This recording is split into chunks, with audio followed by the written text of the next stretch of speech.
Bonjour à vous, je suis ravie de vous retrouver pour cette vidéo qui va traiter de la notion de formation au métier de sophrologue à distance.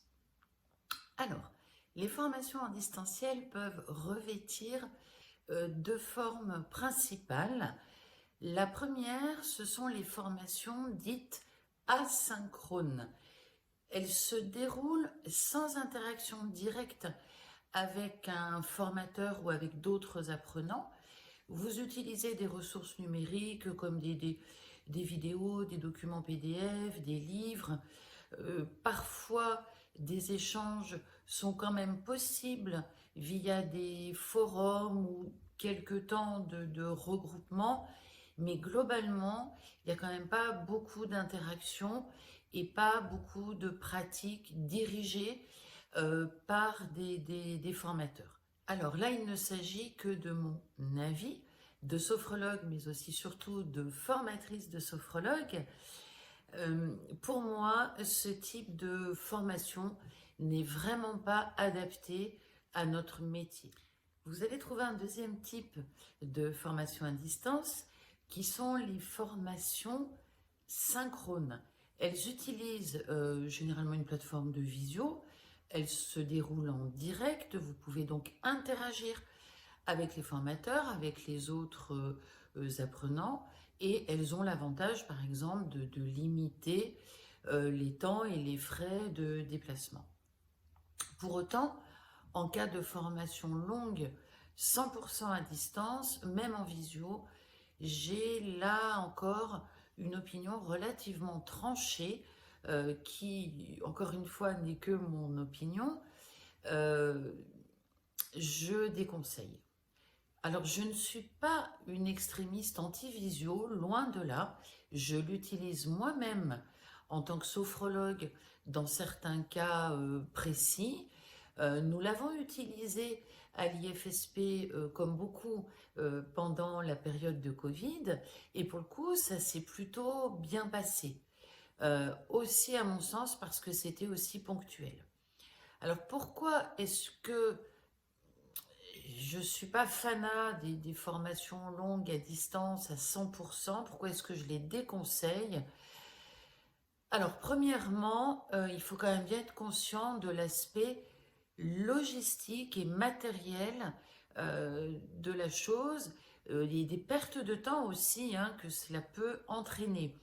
Donc, il faut bien évidemment avoir une bonne connexion, du matériel adéquat, donc un bon micro, euh, une caméra de qualité, des oreillettes ou un casque, un ordinateur. Parfois, il n'y a qu'un seul ordinateur dans tout le ménage. Alors, si les formations ont lieu en week-end, bah, ça peut vite être problématique, par exemple. Hein. Et puis, à chaque petit problème technique qui peut paraître anecdotique, mais qui va être multiplié par le nombre de stagiaires, ça peut être par 10, par 15, bah, c'est une perte de temps et d'énergie. Donc soit le formateur n'en tient absolument pas compte et vous vous débrouillez pour suivre votre formation comme vous pouvez avec vos problèmes techniques, soit le formateur en tient compte et il vous dépanne, il vous aide ou il vous attend, il fait ce qu'il peut, bon, et puis ça peut très vite prendre beaucoup de temps. En second lieu, il y a les notions de concentration. Euh, Être 6 ou 7 heures par jour devant un écran, c'est extrêmement fatigant, ça demande beaucoup de concentration, mais aussi de disponibilité mentale du fait des distractions.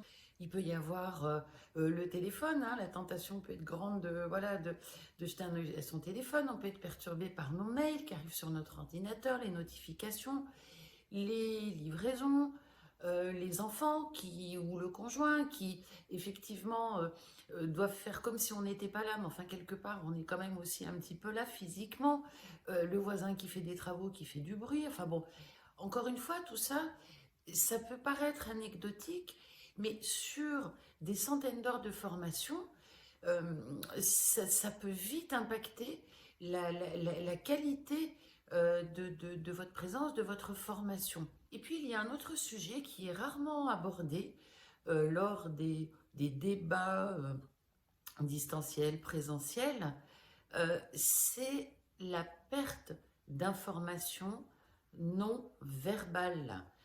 Notre métier de sophrologue va nous demander d'observer assez finement ce qui se passe chez les personnes que nous accompagnons.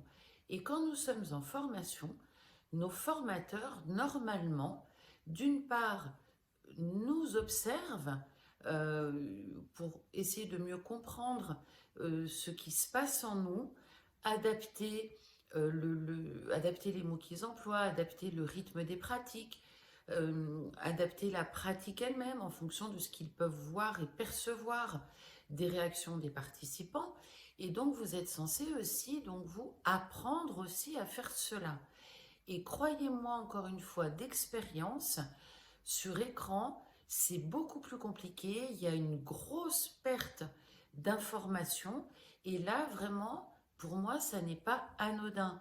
Quand vous avez 10 ou 15 petites vignettes, alors après, ça va dépendre aussi beaucoup du nombre de stagiaires. Mais quand les personnes s'éloignent de l'écran parce que nous pratiquons debout, on les voit plus respirer, on voit beaucoup moins ce qui se passe sur leur visage. Ou si elles restent près de l'écran, du coup, on ne voit pas leur corps en entier, on ne voit pas comment elles se mettent en mouvement. Et vous ne vous en rendez peut-être pas compte parce que pour le moment, peut-être que vous connaissez encore pas vraiment le métier, mais pour moi, il paraît compliqué de se former correctement à ce métier-là sans apprendre à être attentif à cela et à décrypter ce non-verbal, ce qui est vraiment beaucoup plus compliqué à faire sur écran, voire parfois impossible. Moi, j'ai des souvenirs d'avoir animé des pratiques avec le sentiment que je naviguais quasiment à l'aveugle.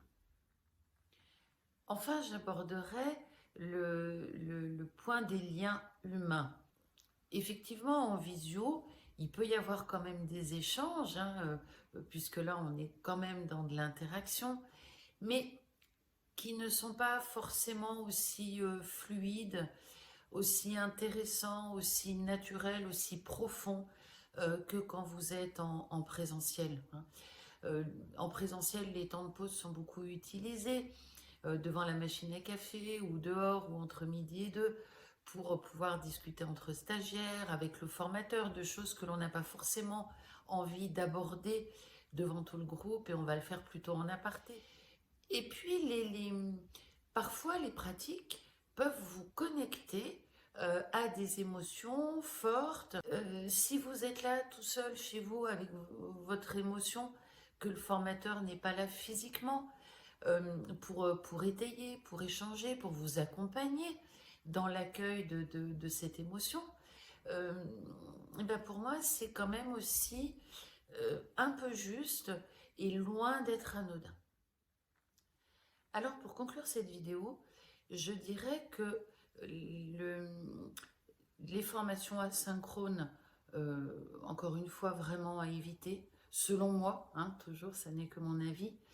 Les formations en visio, synchrone, peuvent avoir un intérêt, mais je dirais à petite dose, en dépannage. Ça peut avoir effectivement un côté intéressant de faire cette expérience, mais pour moi, pour des formations vraiment qui vous amènent à l'exercice d'un métier et qui vont durer 100, 200, 300 heures, les faire exclusivement en visio, je vous invite vraiment à prendre un petit peu de hauteur par rapport au côté peut-être séduisant de prime abord et encore une fois à vous poser vraiment les bonnes questions. Merci de nous avoir rejoints. Merci de nous faire part de vos commentaires, de vos questions, de liker cette vidéo si vous l'avez appréciée, de vous abonner si vous voulez en savoir plus. D'autres viendront encore. Et je vous dis bonne recherche dans vos formations et à bientôt.